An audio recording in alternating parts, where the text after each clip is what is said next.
ஆப்கி அதாலத்துல film star Akshay Kumar மீது உள்ள அடுத்த குற்றச்சாட்டு, இவர் காலப்போக்குல மொத்தமா மாறிட்டாரு. அக்ஷய், இது உண்மைதானா? நீங்க ஸ்கூல்ல இருக்கும்போது டீச்சரை காதலிச்சிருக்கீங்க? எனக்கு தெரிஞ்சு இங்க எல்லாருக்கும் இப்படிதான் நடந்திருக்க வாய்ப்பு இருக்கு. அது மட்டும் இல்லாம எல்லாருக்கும் முதல் காதல்னு பாத்தீங்கன்னா அவங்க ஸ்கூல்ல இருந்த டீச்சரா தான் இருக்கும். அப்புறம் நீங்க எப்படிப்பட்ட பாய் ஃப்ரெண்ட்னா உங்க ஹோம்ஒர்க்கை அவங்கள பண்ண வச்சீங்க? என்ன சொன்னீங்க? இல்ல, நீங்க எப்படிப்பட்ட பாய் ஃப்ரெண்டுனா அவங்கள உங்க ஸ்கூல் ஹோம்ஒர்க்கையும் பண்ண வச்சீங்க. டீச்சரை ஹோம்ஒர்க் ஒன்றும் பண்ண வைக்கல. ஒரு ஸ்டூடெண்ட் இருந்தாங்க. இப்போ இன்னும் நிறைய பொண்ணுங்க இருந்தாங்களா? அந்த ஸ்கூல்ல பசங்க மட்டும் இல்ல, பொண்ணுங்களும் நிறைய பேர் இருந்தாங்க. நான் அவங்கள ஹோம்ஒர்க் பண்ண வச்சேன். அப்புறம் டீச்சரும் எடுத்த உடனே ஓகே சொல்லலை. டீச்சருக்கு நான் ஒரு நாள் இந்த மாதிரி, அதாவது என் பக்கத்தில் ஒரு பையன் உட்காந்துட்டு இருந்தான், அவங்ககிட்ட நான் சொன்னேன், I want to love this teacher, I want to marry ஹர்னு. அப்போ வெறும் எனக்கு 7-8 வயசு தான் சார் இருக்கும். நான் அப்போ எந்த தப்பும் பண்ணலை. முதல் காதல்ன்றது டீச்சர் மேலே எப்போ வேணும்னாலும் வரலாம். And that is called an Innocent love. Innocent love 7-8 வயசுலயே ஸ்டார்ட் ஆயிடுச்சா? ஆமா, கண்டிப்பா அப்பவே ஸ்டார்ட் ஆயிடும் சார். என்னால அடிச்சு சொல்ல முடியும், உங்க வாழ்க்கையிலயும் அந்த மாதிரி நடந்திருக்கும் சார். என்னால உறுதியா சொல்ல முடியும் சார். ஒருவேளை அந்த மாதிரி நடக்காம இருந்தா ஏதோ தப்பு இருக்குன்னு அர்த்தம். அப்புறம் ஃபிலிம் இண்டஸ்ட்ரியில நீங்க வந்ததும் சர்ச்சைகள்லாம் ஸ்டார்ட் ஆச்சு. ஆமா, கண்டிப்பா. I am a full hard-blooded man, why not? இதுவும் மக்களுக்கு ரொம்ப நல்லா ஞாபகம் இருக்கு. டூ சீஸ் படி மஸ்ட் மஸ்ட், ரவீனா டண்டன் கூட. அதுக்கப்புறம் ஷில்பா ஷெட்டி கூடவும் இந்த சுராக்கே தில் மேரா. ஆமா. அது எப்படி கல்யாணத்துக்கு அப்புறம் நீங்க மாறிட்டீங்களா? தப்பு நடந்துருச்சு.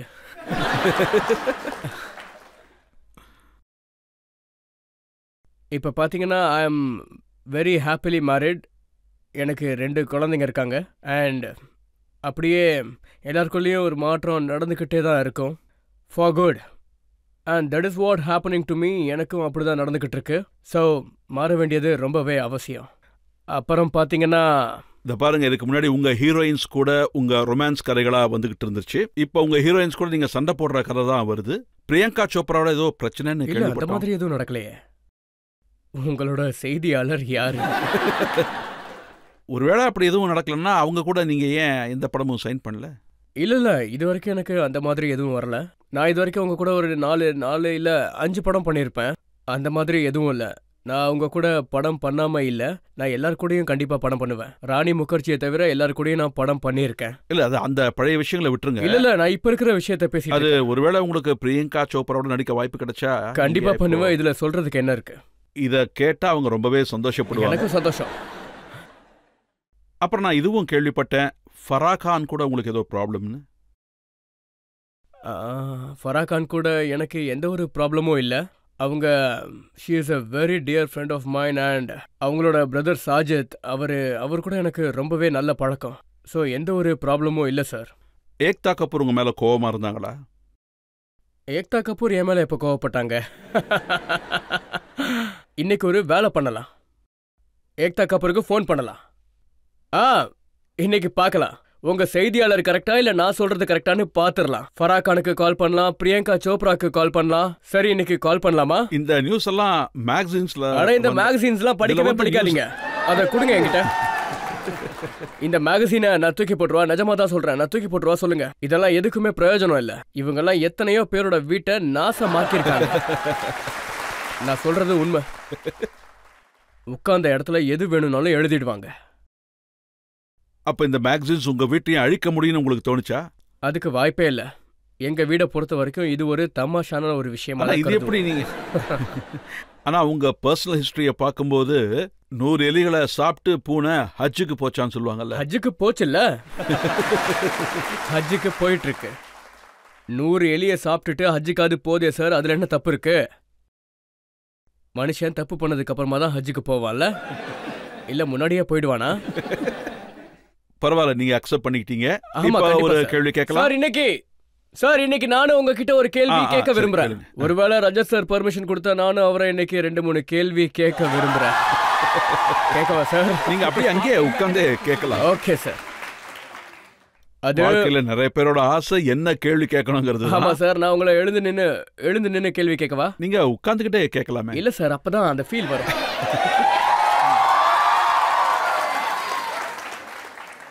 சார், சின்ன வயசுல உங்களுக்கு டிவி பார்க்கணும்னு ரொம்ப ஆசை. அப்புறம் எத்தனையோ வாட்டி உங்க பக்கத்து வீட்டுக்காரங்க உங்களை டிவி பார்க்க வீட்டுக்கு வர விடல. அப்புறம் நீங்க வீட்டுக்கு போய் சொல்லுவீங்க, டாடி இதெல்லாம் சரியில்லைன்னு. அப்போ உங்க டாடி உங்ககிட்ட சொன்னாரு, கண்ணா நீ டிவியில வர்ற மாதிரி பண்ணு, அப்போதான் நீ பெரிய ஆளா பண்ணு. இது உண்மையா சார்? உண்மைதான், ரொம்ப சரி. எங்க வீட்டில் நாங்கள் ஒரு வீட்டில் இருந்தோம். காலனியில் எந்த வீட்டில் நாங்கள் இருந்தோமோ அந்த வீட்டில் டிவி கிடையாது, கரண்ட் இல்லை, தண்ணி கிடையாது. அப்புறம் ஒரு சில தடவை சரியான சாப்பாடே கூட கிடைக்காது. ஆனால் டிவி பார்க்கறதுக்கு நாங்கள் பக்கத்து வீடு தான் போய் பார்ப்போம். ஜெயின் சார் இருந்தார், அவங்க வீட்டில் தான் பார்ப்போம்.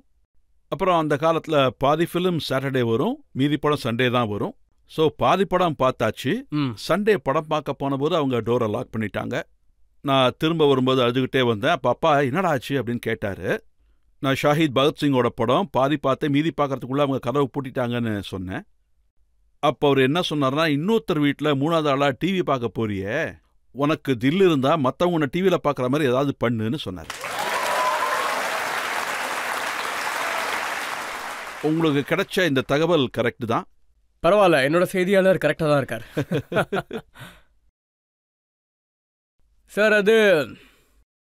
சார், அது உங்க மேல இந்த அலிகேஷன் இருக்கு சார். உங்களோட ஸ்டிங் ஆபரேஷனால எங்க பாலிவுட்காரங்க ரொம்பவே பயந்துகிட்டு இருக்காங்க சார். எங்க பாலிவுட்காரங்க எதுக்காக எப்படி பயமுறுத்துறீங்க? பாலிவுட்காரங்க பயப்படுற மாதிரி ஒரு காரியத்தை ஏன் பண்றாங்க? நான் என் ஃபிலிம் இண்டஸ்ட்ரி ஃப்ரெண்ட்ஸுக்கிட்ட சொல்றேன், கேமராவும் கிடையாது, ஒன்றும் கிடையாது, ஸ்டிங் ஆப்ரேஷன்லாம் இல்லை, நீங்க பயப்படுற மாதிரி எதுவும் செய்யாதீங்க, ஓப்பனா வாழுங்கன்னு சொல்லுவேன். ஓப்பனா வாழ்ற மாதிரி. Okay sir. சார், உங்க மேல ஒரு குற்றச்சாட்டு இருக்கு. Without a law degree you become a lawyer of a nation. இப்ப இதுக்கு என்னால என்ன சொல்ல முடியும்? நாட்டு மக்கள் என்ன இப்படி மாத்திட்டாங்க. ஸோ லா டிகிரி இல்லாம சார் ஒரு பெரிய லாயர் ஆயிட்டாரு. ஸோ அவர் தான் lawyer of the nation. Sir, ஒரு கேள்வி, ஒரு அலிகேஷன். நீங்க மற்றவங்களோட பேண்ட்டை உருவிடுவீங்க, ஆனா உங்களோட சூட்டை நீங்க இட்டாலியில இருந்து வர வைப்பீங்க, சரிதானே? மக்கள் எனக்கு கொடுத்த வேலை இதுதாங்கிறது தான் உண்மை. ஒருத்தரோட ஷர்ட் அவுக்கணும், ஒருத்தர் பேண்ட்டை உருவணும், எல்லாரும் எக்ஸ்போஸ் பண்ணணும். அப்படின்னா நீங்க மட்டும் முழுசா சூட் போடுவீங்க. அப்புறம் நான் எனக்கு தெரிஞ்ச வரைக்கும் இவரோட எல்லா ப்ரோக்ராமையும் ஒன்று விடாம முழுசா பார்த்துருவேன். அது மட்டும் இல்லாம ஒரு ப்ரோக்ராம்லயும் அவரு டிஃப்ரெண்ட் புது இட்டாலி சூட்டை போட்டுக்கிட்டு வருவாரு. எல்லாத்துக்கும் மேல இவரோட சூட் ரொம்ப நல்லாவும் கச்சிதமாவும் தைக்கப்பட்டிருக்கும். சார், உங்க சூட்டை நீங்க எங்க தைக்கிறீங்க? சார், இது இட்டாலியன் சூட் தானே? இட்டாலியன் சூட் தான், நீங்க சொன்னது உண்மை. அவ்வளவுதான், என்னோட கேள்விகள் முடிஞ்சது சார். நீங்க இப்ப உங்க கேள்விகளை கேளுங்க.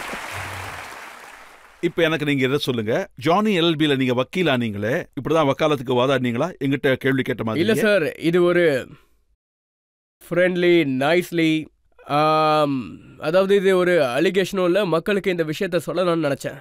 நீங்க உண்மையிலேயே what you doing with nation and call people year அவங்க கிட்ட கேள்விகள் கேட்பீங்க. அண்ட் எத்தனையோ கேள்விகள் இப்படி இருக்கும், அதாவது இங்க உட்கார்ந்து இருக்கிறவங்களோட முகத்திலேயே தெரிய ஆரம்பிச்சிடும் ஏதோ ஒரு பிரச்சனை கண்டிப்பா இருக்குன்னு, ஏதோ ப்ராப்ளம் நடந்திருக்குன்னு தெரியும். ஆடியன்ஸ் ஆர் வெரி ஸ்மார்ட், அவங்க இப்படிங்கிறதுக்குள்ள அதை கேட்ச் பண்ணிடுவாங்க. So that actually gives a very great thing out. அதாவது மனுஷனுக்கு இதோட கதை என்னன்னு நல்லாவே புரிஞ்சிடும். ரொம்ப சந்தோஷம். ஒரு விஷயத்த நான் சொல்ல விரும்புறேன். ஆப்கி அதாலத் இன்னைக்கு இவ்வளவு பெரிய ப்ரோக்ராமா இருக்குன்னா இது என்னால இல்ல, இங்க வர கெஸ்ட்னால ஏற்பட்ட ஒரு விஷயம். இது கேட்ட கேள்விகளுக்கு அழகா பதில் சொல்லுவாங்க. அது மட்டும் இல்ல, இந்த மக்களாலையும் கூட அவங்க இது மேல வச்ச அன்புதான்.